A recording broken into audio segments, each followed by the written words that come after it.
Hello মুভিবাস people's, আশা করছি সবাই ভালোই আছেন। আর এই মুহূর্তে আমি আপনাদের মাঝে হাজির হয়ে গেলাম নতুন একটা ভিডিও নিয়ে। আর আজকের ভিডিওতে থাকছে আমার দেখা সেরা 5টা বাংলা চলচ্চিত্র। চলুন শুরু করি। এই তালিকার 5 নম্বর সিরিয়ালে রয়েছে পোরামন 2। এটি বাংলাদেশি প্রণয়ধর্মী নাট্য চলচ্চিত্র। এই সিনেমাটির মাধ্যমে বাংলা ফিল্ম ইন্ডাস্ট্রি পেয়েছিল এক ঝাঁক নতুন মেধাবীদেরকে, যারা পরবর্তীতে তাদের কর্মদক্ষতায় স্টার সুপারস্টার হয়েছেন। রায়হান রাফির পরিচালনায় প্রথম বাংলা সিনেমা ছিল এটি, যা মেরিল প্রথম আলো চলচ্চিত্র পুরস্কারের বেশ কয়েকটি বিভাগে পুরস্কৃত হয়েছে। পোরামন 2 সিনেমায় সিয়াম আহমেদ এবং পূজা চেরি দুজনের পারফরমেন্সই ছিল দুর্দান্ত। এছাড়াও বাপ্পারাজ ও ফজলুর রহমান বাবুর মতো জাদরেল অভিনেতারা রয়েছিল এই সিনেমাটিতে। সিনেমাটা রিলিজ হওয়ার আগে থেকেই ইউটিউবে রিলিজ হওয়া এই সিনেমার গানগুলো ছিল মানুষের মুখে মুখে এবং জনপ্রিয়তার তুঙ্গে। যেমন ওহে শ্যাম তোমারে আমি নয়নে নয়নে রাখিব, তুই চুল করে দে এলোমেলো, ভেঙে দে না চুরি। পোরামন শিরোনামের গানটি, এই গানগুলো ছিল মানুষের মুখে মুখে।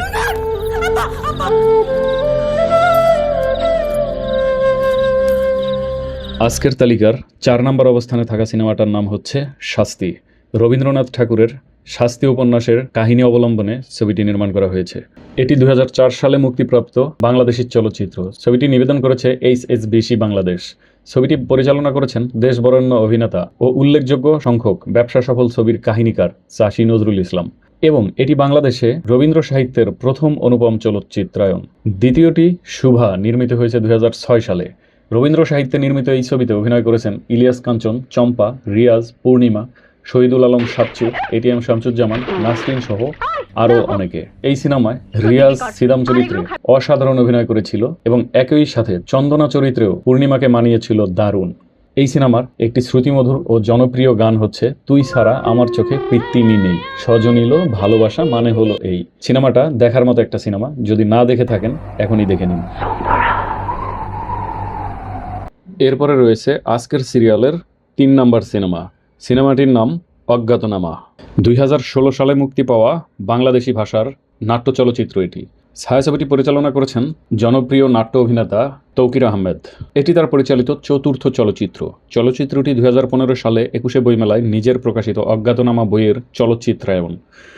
মানব পাচারের কাহিনী নিয়ে নির্মিত এই ছায়াছবিতে প্রধান চরিত্রে অভিনয় করেছেন শহীদুজ্জামান সেলিম, মোশাররফ করিম এবং ফজলুর রহমান বাবুর মতো শীর্ষস্থানীয় অভিনেতারা রয়েছেন এই সিনেমাটিতে। 2016 সালে 19শে এপ্রিল ছবিটি বাংলাদেশে প্রেক্ষাগৃহে মুক্তি পায়। এটি 41তম জাতীয় চলচ্চিত্র পুরস্কারে শ্রেষ্ঠ চলচ্চিত্র, খল চরিত্র অভিনেতা ও কাহিনীকার বিভাগে পুরস্কার লাভ করে। এই চলচ্চিত্রটি শুরু থেকে শেষ অবধি কাহিনী এবং ঘটনা প্রবাহের মধ্যে আপনাকে ডুবিয়ে রাখবে। একটা মানুষের বড় পরিচয় হলো সে মানুষ। ভাই সাহেব, আনার হলা তো মুসলমানি অন। আস্তাগফিরুল্লাহ আস্তাগফিরুল্লাহ। ভাইকে গেছে লোকটা, ফিরে আইছে না? কয়টা আগরবাতি আর আতরটা নিয়ে আসলাম। যে সিনেমায় ফজলুর রহমান বাবু ও মোশাররফ করিমের মতো অভিনেতা অভিনয় করে, সে সিনেমা সম্পর্কে আর বেশি কিছু বলার প্রয়োজন মনে করছি না। সাথে রয়েছে শহীদুজ্জামান সেলিম। এই ত্রিরত্ন মিলে তাদের অভিনয়ের শক্তি দিয়ে সিনেমাটাকে নিয়ে গেছে এক অনন্য উচ্চতায়। আমার সোনা জাদুর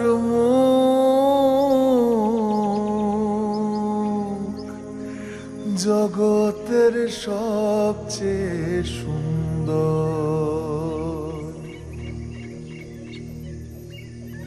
নাম্বার 2, মনপুরা। মনপুরা ছবিটি 2009 সালে মুক্তি পায়। ছবিটি পরিচালনার মাধ্যমে গিয়াসউদ্দিন সেলিম তার জীবনে প্রথম পূর্ণদৈর্ঘ্য বাংলা চলচ্চিত্র নির্মাণ করেন এবং জীবনের প্রথম ছবিতেই বাজিমাত করেন। 2009 সালের সেরা ব্যবসা সফল ছবি ছিল এটি। চলচ্চিত্রটি 34তম জাতীয় চলচ্চিত্র পুরস্কারে শ্রেষ্ঠ চলচ্চিত্র সহ 5টি বিভাগে এবং 12তম মেরিল প্রথম আলো পুরস্কারে 2টি বিভাগে পুরস্কার লাভ করে। গ্রাম বাংলার পটভূমিতে নির্মিত পারিবারিক ও প্রেমের গল্পের এই ছবিটিতে প্রধান 2টি চরিত্রে অভিনয় করেন চঞ্চল চৌধুরী ও ফারহানা মিলি। জমি আছে 300 বিঘা। কাকা, লাশটা মনে হয় একটু পানি চাইলো। কন্যারে দেখার পর এই অসীম মানুষেরও একই হাল। জীবনেও না, মরণেও না, মোরা দুজনে জীবন মরণের সঙ্গী হলাম। ও আমার বাবা কেউ নাই তো, তাই খালি আমার দরবার আসেন। এই যে দেখেন, আমি জেল থেকে ছাড়া পেয়ে গেছি। এই সিনেমাটার অভিনেতা অভিনেত্রী এবং সংশ্লিষ্ট সকল কলাকুশলীদের নিখুঁত কর্মদক্ষতা এবং এই সিনেমাটার অসাধারণ গল্প এই সিনেমাটাকে নিয়ে গেছিল এক অনন্য উচ্চতায়। 2009 সালের তৎকালীন বস্তাপচা সিনেমার যুগে এই সিনেমাটা সিনেমা ইন্ডাস্ট্রিতে নিয়ে এসেছিল এক আশার বাণী।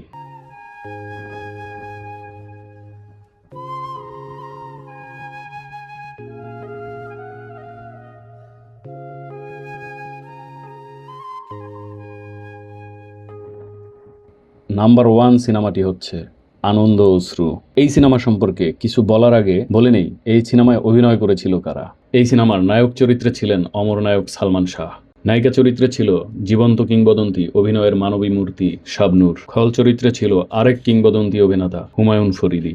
এছাড়াও এই সিনেমায় রয়েছিল আরও এক কিংবদন্তি অভিনেতা যাকে ছাড়া 90 দশকের সুস্থ ধারার চলচ্চিত্র অপূর্ণ থেকে যেত, তিনি হলেন দিলদার। এছাড়াও ডলি জহুর, সাদেক বাচ্চু ও কাঞ্চি ছিল প্রধান কয়েকটি চরিত্রে। সিনেমাটির সঙ্গীত রচনা ও পরিচালনা করেছিলেন কিংবদন্তি গীতিকার ও সুরকার আহমেদ ইমতিয়াজ বুলবুল। আনন্দ অশ্রু 1997 সালের একটি বাংলাদেশি চলচ্চিত্র। সালমান শাহ শাবনূর জুটির তুমুল জনপ্রিয় এই আনন্দ অশ্রু সিনেমাটি 1997 সালের ব্যবসা সফল সিনেমাগুলোর একটি। আনন্দ অশ্রু সিনেমাটি সম্পর্কে এতক্ষণ যা তথ্য দেওয়া হলো, এই সিনেমাটি আজকের তালিকার 1 নম্বরে আসার জন্য এতটুকুই যথেষ্ট। অমর নায়ক, সিনেমা জগতের রাজপুত্র সালমান শাহ এবং 90 দশকের ক্রাশ শাবনূরের অসাধারণ অভিনয় দক্ষতা এই সিনেমাটিকে দর্শক মহল সহ সমালোচকদের চায়ের টেবিলের আড্ডাতেও তুলে দিয়েছিল গুণকীর্তনের ঝড়। এই সিনেমার গানগুলি এতটাই জনপ্রিয়তা পেয়েছিল যে এখনও মানুষের মুখে মুখে এবং মানুষের পছন্দের গানের তালিকায় রয়েছে এই গানগুলো, যেমন তুমি আমার এমনই একজন যারে এক জনমে ভালোবেসে ভরবে না এমন, তুমি মোর জীবনের ভাবনা, হৃদয়ের সুখের দোলা, থাকতো যদি প্রেমের আদালত, এই না খুনের হইতো রে বিচার। এই সিনেমাটা আমি জীবনে বেশ কয়েকবার দেখেছি এবং এই সিনেমাটা যেন পুরনো হওয়ার মতো নয়।